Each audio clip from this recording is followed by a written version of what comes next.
नमस्कार। आज की इस खास पेशकश में हमारे साथ हैं फिल्मी दुनिया की मशहूर हस्ती शक्ति कपूर, जिन्होंने देश के विभिन्न भाषाओं में 700 से अधिक फिल्में की हैं। उनसे हम फिल्म इंडस्ट्री, इनकी खुद की ज़िंदगी और भविष्य के बारे में बातचीत करेंगे। मैं हूं राजीव रंजन नाग और मैं हूं शक्ति कपूर।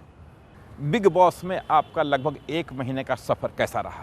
बहुत अच्छा था और मेरे हिसाब से जब तक मैं था बिग बॉस के घर में शांति थी, एक पारिवारिक वातावरण था। ऐसा लग रहा था कि कोई राजश्री की फिल्म चल रही है। परिवार में छोटे मोटे झगड़े होते थे, लेकिन किसी भी परिवार के सदस्य ने गाली नहीं दी, किसी ने बदतमीज़ी नहीं की। और मज़े की बात थी कि जब ये बिग बॉस के घर में मैं गया तो 13 लड़कियाँ और अकेला एक शक्ति कपूर था। तो उस वक्त तो मुझे थोड़ी सी परेशानी हुई कि ये कोई मेरे खिलाफ़ साजिश है कि 13 लड़कियाँ और मैं अकेला, ये क्या है, ये क्या हो रहा है, दूसरा कोई लड़का क्यों नहीं है। लेकिन अच्छी बात ये थी कि 13 में ऐसे कुछ लड़कियों के साथ मैं काम कर चुका था फिल्मों के अंदर, और कुछ लड़कियाँ बहुत ही अच्छे परिवार से थी और उन्होंने मुझे बहुत इज्जत दी। कुछ लड़कियाँ डिप्रेशन में आई थी। एक लड़की थी सोनी का, उसके पिता का इंतकाल हो चुका था, जो हमारे हिंदुस्तान के बहुत बड़े पहलवान रह चुके हैं, चंदगी राम जी, और वो अपने पिता के बहुत नज़दीक थी, तो वो उस डिप्रेशन में आई थी। और आहिस्ता आहिस्ता जो मेरा डर था वो 3-4 दिनों में ख़त्म हो गया, क्योंकि पहले ही हफ्ते के अंदर मैं कैप्टन बना, फिर दूसरे हफ्ते कैप्टन बना, फिर तीसरे हफ्ते भी कैप्टन बना। लेकिन उन्होंने कहा कि एक इंसान 3 मरतबा कैप्टन नहीं बन सकता। बिग बॉस का क्या उद्देश्य रहा होगा कि आपको अकेला भेजा लड़कियों के बीच में? देखिए, जो दुनिया कह रही है, जो मेरे मित्र कह रहे हैं, जो सबका कहना है कि वो चाह रहे थे कि जो शक्ति कपूर पर्दे पे है शायद वैसा ही बिग बॉस के घर में होगा। एक खलनायक जो पर्दे पे लड़कियों के साथ बदतमीज़ी करता है, जो पर्दे पे बलात्कार करता है, जो पर्दे पे डकैती करता है, खून खराबा करता है। तो 13 लड़कियाँ होंगी, अकेला शक्ति कपूर होगा, तो शायद इधर भी वही उनको देखने को मिलेगा और उससे उनकी टीआरपी बहुत बढ़िया हो जाएगी। शक्ति कपूर कुछ शैतानियाँ करेगा, रात को हो सकता है किसी के कंबल में घुस जाएगा, किसी के बाथरूम में घुस जाएगा। और उनके जहन में, दिमाग में एक ही बात थी कि जो ये पर्दे पे है शायद ये वैसे ही अंदर होगा, लेकिन हुआ उल्टा। क्योंकि मैं एक दिल्ली के मिडिल क्लास फैमिली से हूँ। हमारी फैमिली के अंदर हम लोग इज़्ज़त बहुत करते हैं लड़कियों की। हमारी माँ है, बहन है, बेटी है, बीवी है। तो उनको शायद, उनको ही नहीं पूरे हिंदुस्तान को बहुत बड़ा शौक़ लगा कि ये तो शक्ति कपूर एक पारिवारिक आदमी है। लेकिन क्या बिग बॉस के घर का इस्तेमाल इस रूप में हो रहा है कि जिसमें रिश्ते बन रहे हों? मेरे हिसाब से किसी का कोई रिश्ता बना नहीं है। और सिर्फ एक बहुत अच्छी बात हुई है मेरे साथ। मैं चौथे हफ्ते बाहर आ गया, 27 दिन था मैं वहाँ पर। जो भी बिग बॉस के घर से बाहर आया, जो भी लड़की बिग बॉस के घर से बाहर आई, सबसे पहले उन्होंने मुझे फ़ोन किया और कहा कि शक्ति जी, जब तक आप बिग बॉस के घर में थे बहुत शांतिपूर्वक एक वातावरण था, हमें बहुत अच्छा लग रहा था। और टीआरपी उस वक्त बहुत अच्छी थी, क्योंकि सब परिवार वाले देख रहे थे। दादा दादी बोले, यार ये तो शक्ति कपूर बहुत बढ़िया आदमी है यार, इसने तो पूरे परिवार को एकजुट बांध के रखा हुआ है। और जिसकी भी कोई समस्या होती थी वो मेरे पास आती थी और मैं हर समस्या का समाधान कर देता था। पूरे 27 दिन या 1 महीने के हाउस अरेस्ट के दौरान आपने क्या सीखा? मैंने सीखा तो एक ही चीज़ की, इंसान अगर चाहे कभी भी कुछ भी कर सकता है। मेरी बेटी को एक शुबा थी कि मेरे पापा घर आते हैं हर रोज़ रात को काम करने के बाद, नहा धो के पूजा करके अपनी बार में घुस जाते हैं, हर रोज़ 2-3 ड्रिंक पीते हैं। एक दिन मेरी बेटी ने बोला, पापा जब से मैं इस दुनिया में आई हूँ, जब से मैं जन्म लिया है, आपने मुझे वक्त नहीं दिया है। आप जब भी आते हो आधा 1 घंटा, आप हर रोज़ 2-3 ड्रिंक पीते हो। मुझे तो लगता है कि आप ये 2-3 ड्रिंक के बिना रह ही नहीं सकते। तो वो बात थोड़ी मेरे दिल में बैठ गई थी। तो एक प्रूव किया मैंने कि 27 दिन अपनी बेटी को, 27 days I was there without a drop of alcohol, and my daughter and my wife, मेरी धर्मपत्नी शिवांगी जी, इतनी खुश हुई कि ये इंसान कुछ भी कर सकता है। नंबर 1। 27 दिनों तक आपने शराब नहीं पी, बहुत पीड़ा हुई होगी। कुछ पीड़ा नहीं, याद भी नहीं आई। मैं तो अभी बोल रहा हूँ कि 27 साल तक मैं नहीं पी सकता। वही मैं बोल रहा हूँ कि इंसान कभी भी कुछ भी कर सकता है अगर करना चाहे तो। शराब क्या है? मैं तो बोलता हूँ राम युग में दूध मिला, मेरा एक शेर था, राम युग में दूध मिला, कृष्ण युग में घी, अपने युग में दारू मिली तो खूब दबा के पी। फिर मैंने बोला नहीं, ये एक आज के नौजवानों को, आज की जनता को एक सबक है कि इंसान कभी भी किसी का गुलाम नहीं बन सकता है, हमेशा वहाँ से निकल सकता है अगर उसकी सोचने की क्षमता स्ट्रांग हो तो। फिल्मी दुनिया से जब आप बाहर जाते हैं तो आपका जो खुद का कैरेक्टर है, एक बदमाश, एक बलात्कारी, एक हत्यारा, उसमें पब्लिक के बीच अपने आप को कैसा महसूस करते हैं? देखिए, मेरे साथ एक अच्छी बात बहुत हुई है कि मैंने खलनायकी के साथ साथ काफ़ी रोल बच्चों के लिए किए हैं, कॉमेडी किए हैं। जैसे सत्ते पे सत्ता किया मैंने, राजा बाबू की, राजा बाबू के अंदर मुझे बेस्ट एक्टर का अवार्ड मिला। और सत्ते पे सत्ता एक ऐसी फिल्म है जो आज भी बच्चों के अंदर बहुत ही पॉपुलर है।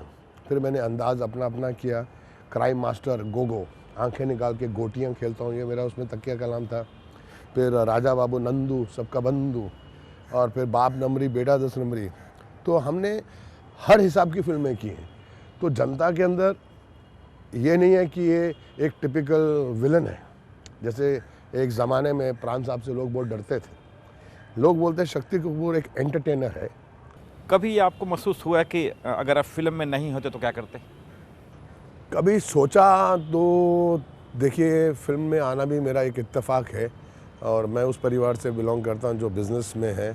मेरे पिताजी चाहते थे कि मैं उनका बिज़नेस, दिल्ली में हमारी दुकान है कनॉट प्लेस में, वहीं बैठता। लेकिन बीकॉम ग्रेजुएट हूँ कुरोड़ीमल कॉलेज का, जहाँ से मिस्टर बच्चन साहब भी पढ़े हैं, सतीश कौशिक जी भी वहीं से हैं। तो हमारे कॉलेज के अंदर काफ़ी एक्टिविटीज़ थी जो आज भी पॉपुलर है दिल्ली यूनिवर्सिटी के अंदर, ड्रामा थिएटर से लेके स्पोर्ट्स में। लेकिन जब आप केएमसी में थे तो वहाँ अपने लड़कियों पे काफ़ी डोरे डाले।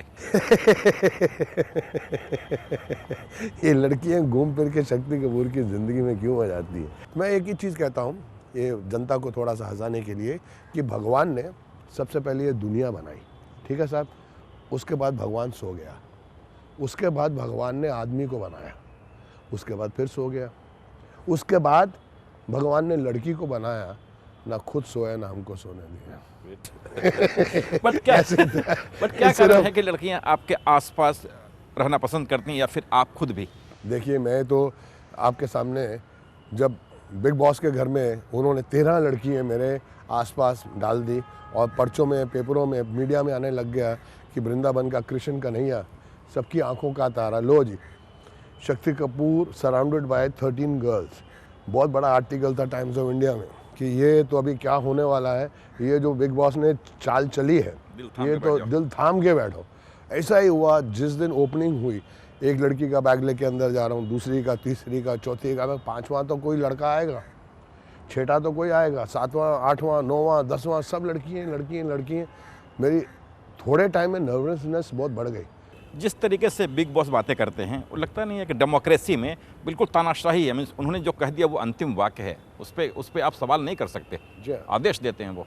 बिग बॉस तो वैसे एक आवाज़ है, पर वो बिग बॉस जनता को ऐसा लगता है कि ये एक इंसान है जो फैसले ले रहा है, लेकिन उस आवाज़ के पीछे एक पूरी टीम है। टीम होगी 25-30 लोगों की जो डिसीजन लेती है, और वो डिसीजन लेके बिग बॉस अपनी आवाज़ से जनता के सामने पेश करते हैं। और ये ऐसा शो है मेरे हिसाब से हिंदुस्तान का सबसे पॉपुलर शो है।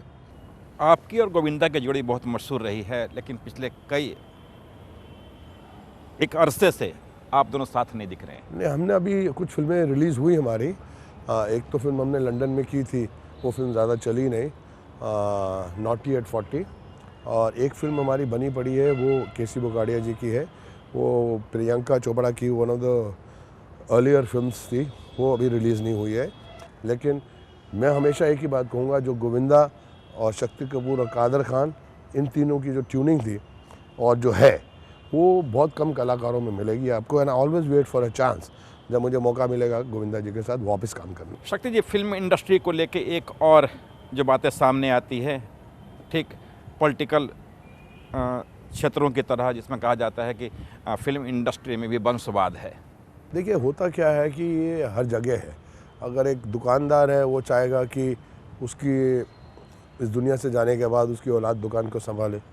एक पॉलिटिशियन है, अगर उसको पावर में है, वो चाहेगा कि वो पावर उसके बाद उसकी औलाद को जाए और किसी में नहीं जाए।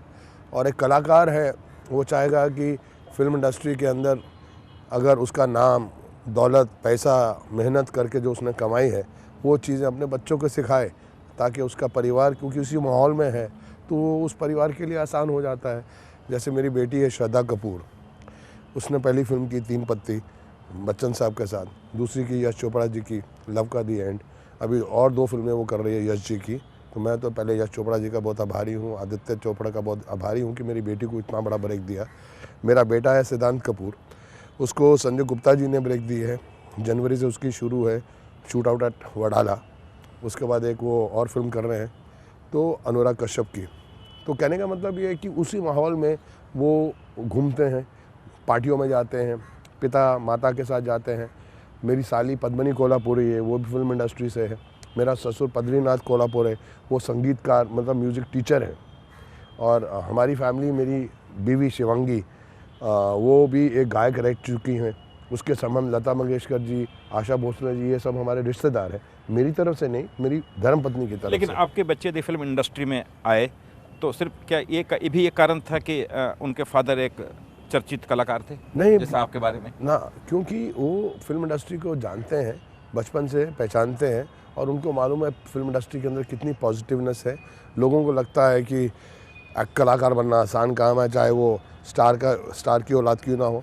क्यों नहीं हर स्टार का बच्चा बड़ा स्टार बना? नहीं बना। कितने स्टार के बच्चे बड़े स्टार नहीं बने। तो ये थी पहले दौर की बातचीत। अगले दौर की बातचीत में हम जानना चाहेंगे फिल्म इंडस्ट्री के अंदर मानवीयता का क्या हाल है और समाज के प्रति उनकी आम धारणा क्या है और पॉलिटिकल पार्टियों के बारे में एक कलाकार क्या सोचता है। फिलहाल एक छोटा सा ब्रेक।